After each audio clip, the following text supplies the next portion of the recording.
નમસ્તે મિત્રો, સ્વાગત છે તમારું મારા આજના નવા વિડીયોમાં। મિત્રો, આજે આપણે બનાવીશું મગની દાળના ચીલા। તો એના માટે મેં મગની દાળને 3 થી 4 કલાક ધોઈ અને પલાળી રાખીએ છીએ। તો સૌ પહેલાં તો આપણે ચીલાને ખાવા માટે એક ચટણી બનાવી દઈશું। તો એક મિક્સર જારમાં આપણે આદું લઈ લઈશું, થોડા આપણે મરચાં લઈ લઈશું, કોથમીરના ડંઠલ સાથે જ આપણે એડ કરીશું અને આપણે પુદીનાના પાન લઈ લઈશું।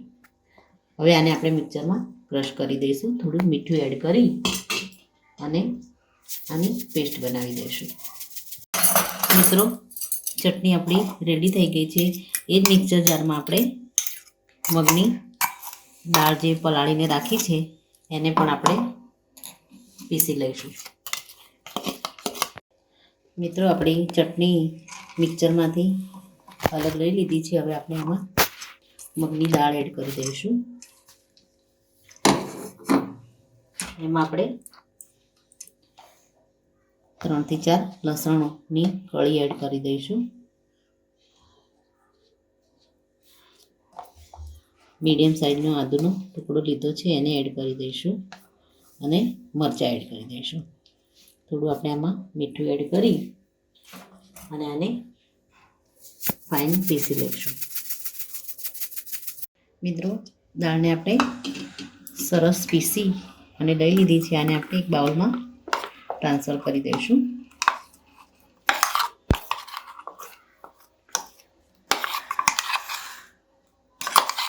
આપણે દાળવાળાનું જે ખીરું બનાવીએ છીએ એમાં આપણે દાળને થોડી અધકચરી રાખીએ છીએ। આપણે આમાં ફાઇન પેસ્ટ કરી છે આની, એ વાતનું ખાસ ધ્યાન રાખવું આપણે। તો હવે આની અંદર આપણે મીઠું આપણે એડ કરેલું જ છે, તો પણ આપણે ટેસ્ટ મુજબ થોડું મીઠું એડ કરી દઈશું। મેં ટેસ્ટ કર્યું તો મીઠું થોડું મને ઓછું લાગ્યું, મીઠું મેં એડ કરી દીધું છે। હવે આપણે એક પેન ગરમ કરવા મૂકી દઈશું અને આપણે એમાં ચીલા ઉતારવાની શરૂઆત કરીશું। મિત્રો, આપણે નોનસ્ટિક પેનમાં બેટરમાંથી ચીલા ઉતારીશું। થોડું આપણે આ રીતે ફેલાવી દઈશું।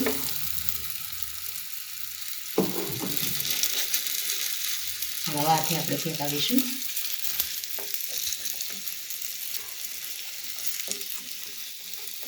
તમારે મોટા પેનમાં ઉતારવું હોય તો એમાં પણ તમે ઉતારી શકો છો। ઉપર આપણે મેથીના પાન એડ કરી દઈશું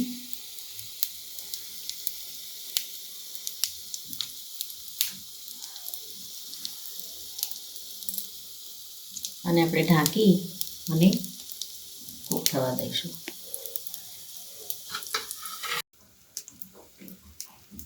મિત્રો, આને આપણે પલટાવી દઈશું।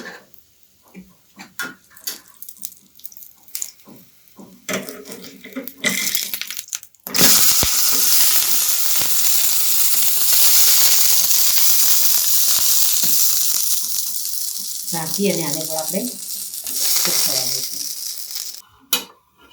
મિત્રો, આને આપણે ચેક કરી દઈશું। ઉપર આપણે ચોળાફળીનો મસાલો જે આવે છે એને આપણે ઉપર સ્પ્રિંકલ કરી લઈશું।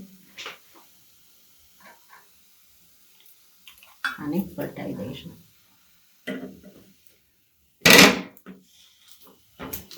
અને એટલો પણ આપણે થોડો મસાલો સ્પ્રિંકલ કરી લઈશું। તો મિત્રો, મગદાળના ચીલા બની અને રેડી થઈ ગયા છે।